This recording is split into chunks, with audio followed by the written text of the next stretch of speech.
The balance of power in Asia is shifting, but not in the way China expected. A new center of gravity is emerging quietly, steadily, and unmistakably, and it's reshaping the US-China rivalry in ways the world can no longer ignore. Welcome back to Shadows of Strategy. Today, we uncover how the Philippines transformed from a regional player to a decisive force at the heart of the most dangerous power struggle of the 21st century.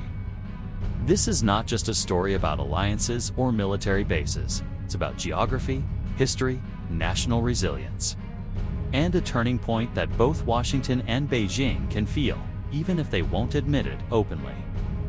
Because the rise of the Philippines as a key player in the US-China rivalry wasn't accidental, it was inevitable. And everything starts with a simple, undeniable truth. In modern geopolitics, position is power. The Philippines sits at the single most strategic maritime crossroad in the Indo-Pacific. Whoever influences the Philippines shapes the balance of the entire South China Sea. For decades, this reality was underestimated. But today, it's the reason every move Manila makes is watched by the world. From the Bashi Channel to the West Philippine Sea. This archipelago isn't just a country on the map. The gatekeeper of the Indo-Pacific. China knows it. The United States knows it. And now, the Philippines knows it too. When China began expanding its artificial islands in the South China Sea, strategists assumed the Philippines would remain on the sidelines, too weak or too divided to resist. But instead, something unexpected happened. The Philippines pushed back. It filed the arbitration case. It won, and that victory, though ignored by China, ignited something far more important. Global recognition that Manila had both the courage and the legal ground to challenge a major power. It was a moment that reshaped the narrative. Suddenly, the Philippines wasn't a passive observer. It was a frontline state with a voice powerful enough to influence international law, diplomatic pressure, and alliance strategy. At the same time, China's moves grew more aggressive. Water cannon attacks, dangerous maneuvers, laser incidents, each escalation didn't make the Philippines retreat. Instead, it strengthened Manila's relationships with its allies. The United States saw an opportunity to reinforce its Indo-Pacific posture. Japan saw a partner with shared concerns about China's maritime expansion. Australia recognized the need for a stable and secure region. And together, they began forming a network around Manila, one that China never anticipated would grow this quickly or this strong.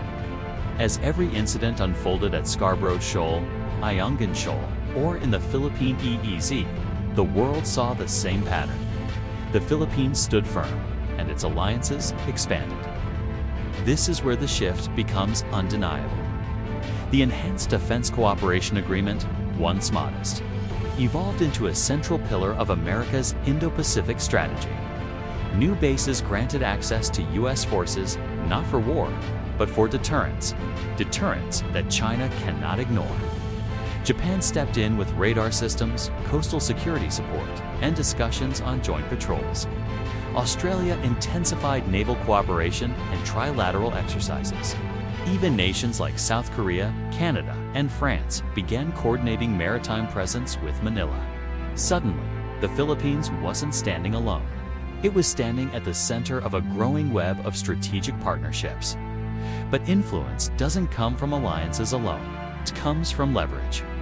And the Philippines holds something few nations possess: the ability to shape access to one of the most critical maritime routes on Earth. The South China Sea is not just a body of water. It's the beating heart of global trade, energy shipments, and military passage. Whoever shapes this region influences the global economy. And the Philippines, positioned between China and the wider Pacific, controls maritime corridors that both superpowers need. That is what makes Manila a key player, not military size, not economic power, but strategic leverage of the highest order. China understands this better than anyone. That's why its tone toward the Philippines has shifted from confident to confrontational. When a country becomes a threat, not because of what it has, But because of where it stands, every move it makes becomes significant. China sees the Philippines as the most important link in America's security chain across the Pacific. And the stronger Manila becomes, the more Beijing feels that chain tightening around its ambitions. Meanwhile, the Philippine people, especially the younger generation, have become more vocal, more informed, and more united in asserting their maritime rights. Public opinion has turned into a force that politicians must respect.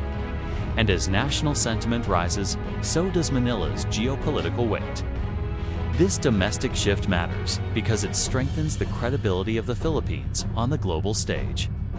When a nation believes in its cause, partners listen, and adversaries take caution. All of this brings us to today, where the Philippines stands at a pivotal moment. Not the victim of history, but the shaper of it. Not a country caught between two giants, but a nation defining the rules of engagement through resilience, alliances, and strategic clarity. The US-China rivalry is a contest of power, influence, and control. But the Philippines is now something far more important within that contest, the country that can tilt the balance. And that's the truth often overlooked by analysts.